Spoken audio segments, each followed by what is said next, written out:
नमस्कार दोस्तों जैसा कि आप सब जानते हैं कल 1 फरवरी है और कल बजट पेश किया जाएगा देश का। काफ़ी इंपॉर्टेंट दिन होता है और मैं तो हर साल वेट करता हूं इस दिन का, ताकि जानने को मिले कि सरकार करने क्या वाली है अगले साल। अब देखिए क्या है ना, कल तो संडे है, जनरली छुट्टी रहती है, लेकिन सरकार ने डिसाइड किया कि छुट्टी के दिन भी बजट पेश करेंगे। जो 1 फरवरी वाला दिन है वो मिस नहीं किया जाएगा और कल स्टॉक मार्केट भी खुला रहेगा। खैर, यहां पर आज इस वीडियो के अंदर मैं आपको बताऊंगा कि जब कल बजट पेश हो तो आपको वो 5 कौन सी चीजें हैं जिसके ऊपर पूरा फोकस रखना चाहिए, जिसके ऊपर आपका पूरा ध्यान जाना चाहिए। इसको हम थोड़ा डिटेल में समझेंगे और इससे क्या होगा कि जब आप बजट सुनोगे, देखोगे निर्मला सीतारमण जी को, तो ये सारी चीजें अगर आपके ध्यान में रहेंगी तो और चीजें आपको अच्छे से समझ में आने लगेंगी। तो चलिए शुरुआत करते हैं, लेकिन उससे पहले आप सबको बता दूं दोस्तों, आप में से जो भी लोग यूपीएससी की तैयारी कर रहे हैं, आज लास्ट डेट है रिपब्लिक डे सेल का, जहां पर 3 इंपॉर्टेंट चीजें हम करने वाले हैं। आज आपको 77% का डिस्काउंट तो मिलेगा, डबल वैलिडिटी भी मिलेगी और सबसे इंपॉर्टेंट, आज हर एक कोर्स के ऊपर 10,000 से ऊपर के जितने भी कोर्सेज हैं उसके ऊपर आपको अश्योर्ड गिफ्ट मिलेगा। कई बार हम लेकर आते हैं, ये चाहे आईफोन है, वायरलेस ईयरफोन हो गया, टैबलेट हो गया, स्मार्ट वॉच हो गया, मतलब कुछ ना कुछ आपको अश्योर्ड गिफ्ट मिलने वाला है इसके अंदर। एंड इसको लेने के लिए आपको यूज करना है ये कोड अंकित लाइव मैक्सिमम डिस्काउंट के लिए, और ये फोन नंबर है। कोई भी डाउट है, प्रॉब्लम है कोर्स रिलेटेड, ऑफर से रिलेटेड, इस पर कॉल करिए, मेरी टीम आपको अच्छे से गाइड कर देगी। चलिए शुरुआत करते हैं। सबसे पहले यहां पर मैं आपको बता दूं, जो हम बात करने वाले हैं पहले चीज की, वो है फिस्कल डेफिसिट। जब भी बजट पेश होता है इसके ऊपर आपका पूरा का पूरा फोकस होना चाहिए। देखिए, फिस्कल डेफिसिट का मतलब क्या है? बेसिकली गवर्नमेंट कितना बोरो करने वाली है। क्या है, आप सब जानते हैं कि सरकार का जितना रेवेन्यू होता है उससे ज्यादा सरकार खर्च करती है हर साल। जैसे मान लीजिए सरकार को रेवेन्यू हो रहा है 1,000 रुपए का, लेकिन सरकार खर्चा कर रही है 1,200 रुपए, तो खर्चा ज्यादा है ना, तो ये 200 रुपए कहां से आएगा, ये इंपॉर्टेंट हो जाता है। तो ये जो 200 है ना, यही आपका फिस्कल डेफिसिट बन जाता है। और हम सब जानते हैं कि जितना ज्यादा फिस्कल डेफिसिट होगा, मतलब हमारी इकोनॉमी की हालत अच्छी नहीं है।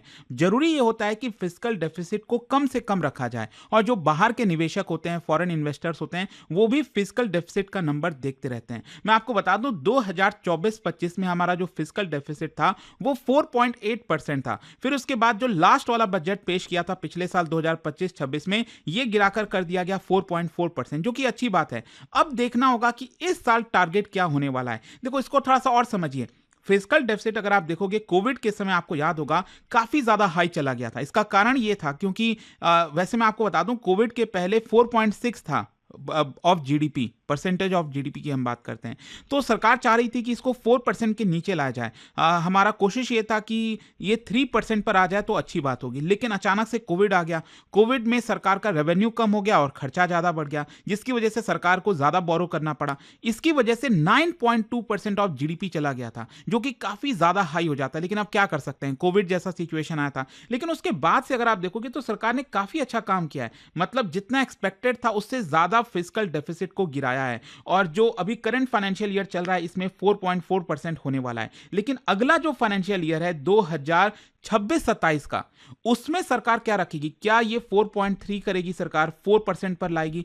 कितना करेगी? अगर 4% तक लाती है तो इससे एक पॉजिटिव सिग्नल जाएगा। ये बजट आप कह सकते हो कि अच्छा होगा, सरकार फिस्कल डेफिसिट पर ध्यान दे रही है। तो इसके ऊपर आपकी पूरी नजर होने वाली है जब निर्मला सीतारमण जी बजट पेश करेंगी। दूसरा है जीडीपी ग्रोथ का आंकड़ा। वैसे तो अगर आप देखोगे तो जीडीपी ग्रोथ के बारे में ऑलरेडी इकोनॉमिक सर्वे ने यहां पर रिवील कर दिया है, और ज्यादातर वही होता है। आप सब जानते हो कि यहां पर जो जीडीपी ग्रोथ है अभी करंट फाइनेंशियल ईयर का 2025-26 का अगर आप देखिए तो ये माना जा रहा है 7.4%। वैसे मैं आपको बता दूं कि ये करंट फाइनेंशियल ईयर के पहले अगर आप देखोगे तो ये सोचा जा रहा था कि 2025-26 का जीडीपी ग्रोथ 7% तक भी नहीं पहुंचेगा, लेकिन जिस तरह का ग्रोथ मोमेंटम रहा है इसकी वजह से 7.4% हो गया है। और देखना होगा कि अगला जो 26-27 है, इसमें सरकार क्या टारगेट अचीव कर पाती है कि नहीं, क्योंकि इकोनॉमिक सर्वे का कहना है कि 2026-27 में जो ग्रोथ है, रियल जीडीपी है, 6.8% से 7.2% के बीच में होगी। अच्छा, इसमें एक और इंटरेस्टिंग चीज है,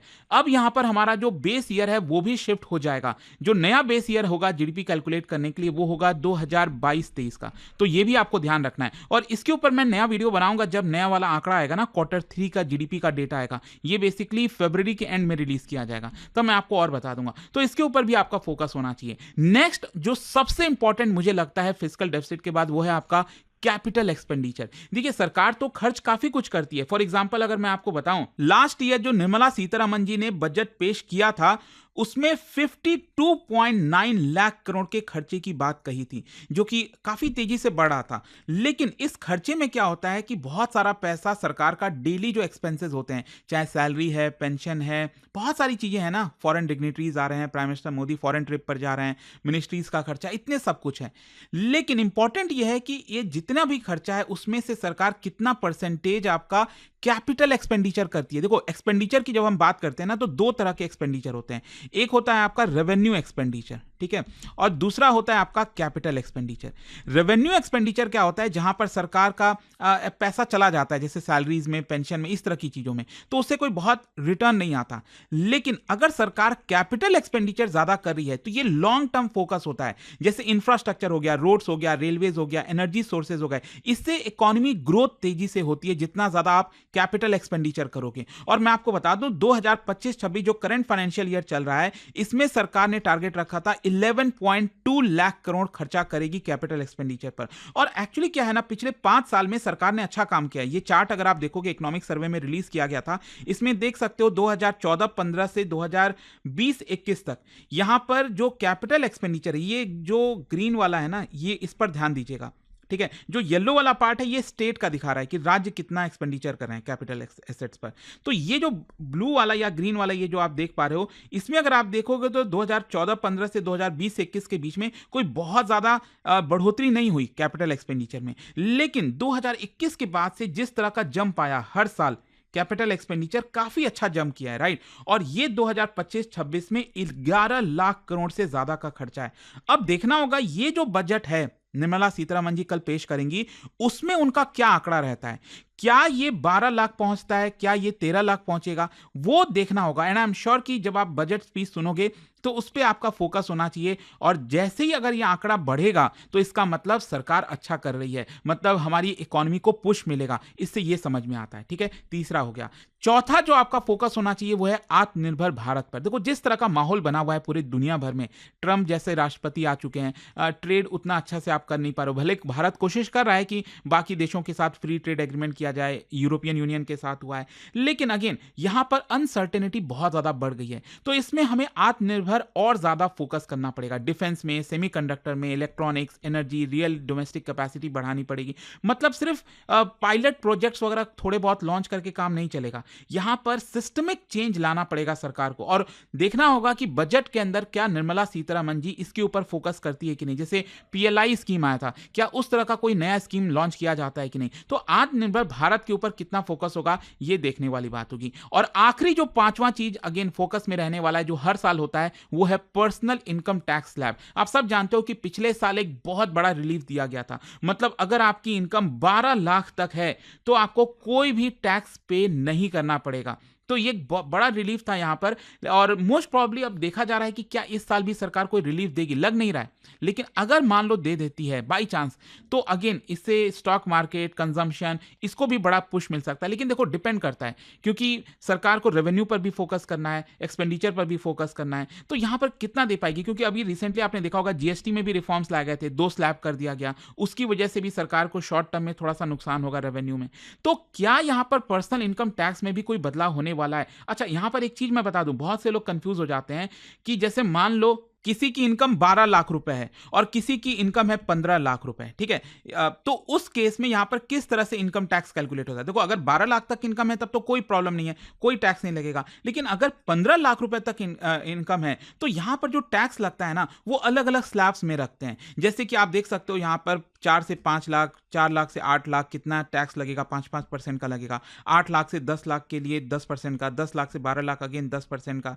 ये पुराना वाला टैक्स दिखा रहा है। पुराने वाले टैक्स में क्या था, 7 लाख तक की इनकम को ही छूट दिया गया था, लेकिन पिछले साल सरकार ने इसको बढ़ाकर 12 लाख कर दिया था। अच्छा एक इंटरेस्टिंग चीज ये है कि पहले क्या होता था कि अगर आपकी इनकम 15 लाख के ऊपर है तो डायरेक्टली, इनफैक्ट जैसे इनकम आपकी थोड़ी सी भी ऊपर जाती थी तो वहां पर 30% स्लैब में आप आ जाते थे। लेकिन अब क्या है कि अगर आपकी इनकम इनकम 24 लाख के ऊपर है तो ही आपका 30% का जो टैक्स है लगेगा। और ध्यान रखिएगा, अगर मान लो किसी की इनकम 30 लाख है तो क्या पूरा 30 लाख के ऊपर 30%? नहीं, ऐसे कैलकुलेट नहीं होता है। जो 24 लाख से 30 लाख का इनकम है, मतलब कितना हुआ, 6 लाख रुपए, इस 6 लाख का 30% लगता है।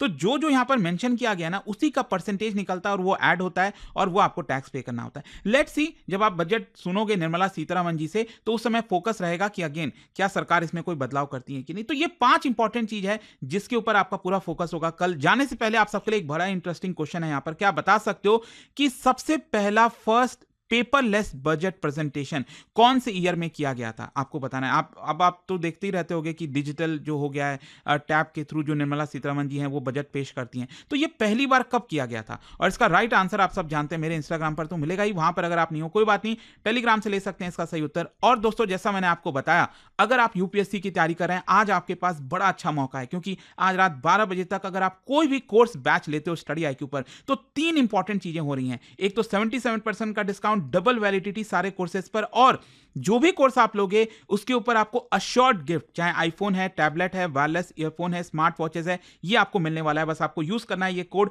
अंकित लाइव मैक्सिमम डिस्काउंट के लिए। लिंक कमेंट सेक्शन में दिया हुआ है और ये फोन नंबर है, यहां पर आप कॉल कर सकते हैं। मेरी टीम जो है आपको अच्छे से गाइड कर देगी।